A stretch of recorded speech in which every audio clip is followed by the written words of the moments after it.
jeunes me tiennent à cœur. Et je voudrais partager avec vous un Jean chapitre 2, verset 12 et suivant. Petits enfants, je vous écris parce que vos péchés vous sont remis à cause de son nom. Père, je vous écris parce que vous avez connu celui qui était le commencement. Verset 13.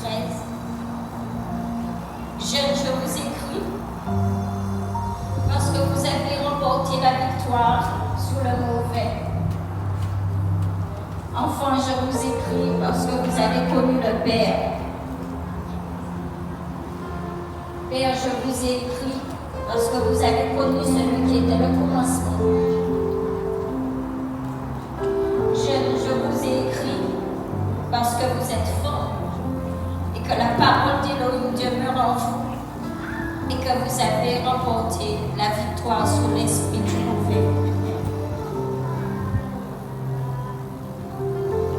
J'aime le Seigneur, j'avais du mal à le dire. Seigneur, je t'aime. Sans doute parce que je n'étais pas assez proche de lui. Mais depuis quelque temps, je lui dis, Seigneur, je t'aime. Parce que le Seigneur a beaucoup béni ma famille.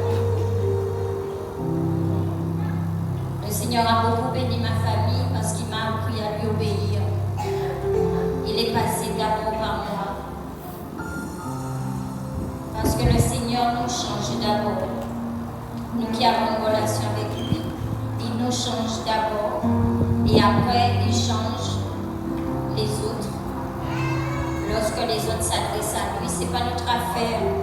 Lorsque nous venons au Seigneur, lui, il s'occupe de nous changer si nous le voulons, si nous le prions, si nous avons l'humilité de crier à lui dans nos souffrances. Alors moi, je sais de qui je parle aujourd'hui et je sais dire au Seigneur que je l'aime parce qu'il a béni ma famille. Alors mon mari n'est pas converti, j'ai un fils qui n'est pas converti. Mon cœur, évidemment, est tourné vers le Seigneur pour qu'il puisse sauver mon fils, sauver mon mari. Et je m'accroche à lui pour être obéissante. Parce qu'il m'a montré que lorsque je suis obéissante, sa puissance descend sur nous et sa puissance descend sur notre famille. Évidemment, ça arrive quand lui veut. Mais nous, tout ce que nous avons à faire, si c'est votre cas, si vous avez des personnes qui ne connaissent pas le Seigneur dans votre famille, nous avons à parler. Et nous, les femmes, nous avons à donner un bon témoignage. Le Seigneur ne fait rien pour celui qui est orgueilleux.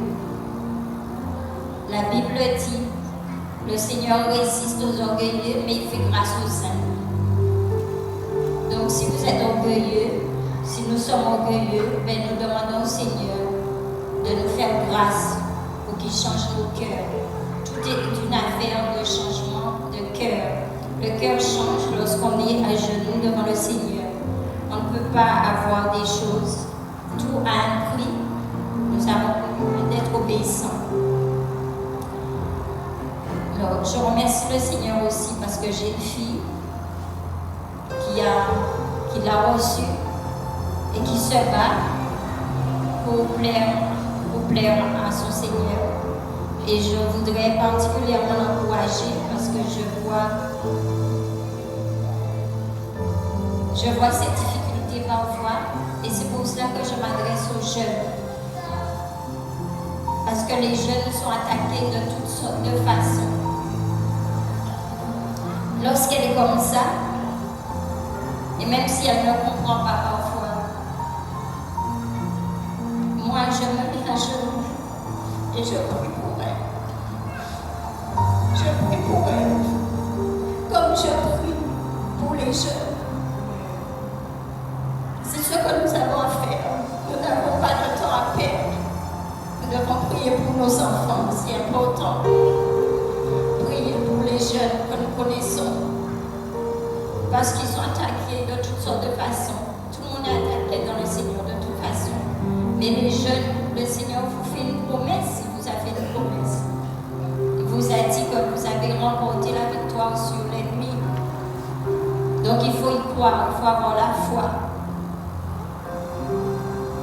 Et lorsqu'il veut mettre le doute, comme si vous n'avancez pas, comme si rien ne va, il ne faut pas l'écouter. Il ne faut pas l'écouter. Il faut écouter le Seigneur. Si vous êtes dans la distraction, vous ne pouvez pas écouter le Seigneur. Il faut écouter le Seigneur. Donc je prie vraiment que le Seigneur fasse du bien à tous les jeunes. Parce que les jeunes qui connaissent le Seigneur ont besoin eux-mêmes de parler à d'autres jeunes. Et en Guadeloupe, nous avons beaucoup de jeunes qui sont délinquants, beaucoup de jeunes qui se droguent, beaucoup de jeunes qui sont rejetés par parents, parce que les parents eux-mêmes ne savent pas comment faire. Mais aujourd'hui, je viens vous parler d'espérance. Je suis émue parce que le Seigneur touche mon cœur. Alors, c'est comme ça. Le Seigneur touche mon cœur. Et je suis venue parler d'espérance parce que Jésus, c'est un Dieu d'espérance. C'est un Dieu d'espérance. C'est quelqu'un qui change les cœurs. Je le sais, il change les cœurs. Alors, si vous avez un enfant qui n'est pas chez vous, qui est dans un coin de rue, qui est à Montenol, qui est quelque part où vous ne voudriez pas qu'il soit, priez pour votre enfant. Mais demandez-vous vous-même, est-ce que vous connaissez Jésus vraiment? Parce que, en dehors de Jésus, il n'y a personne qui puisse faire quoi que ce soit pour nous.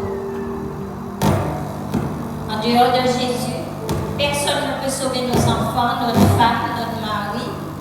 Personne ne peut rien faire. Nous avons besoin de nous adresser à lui.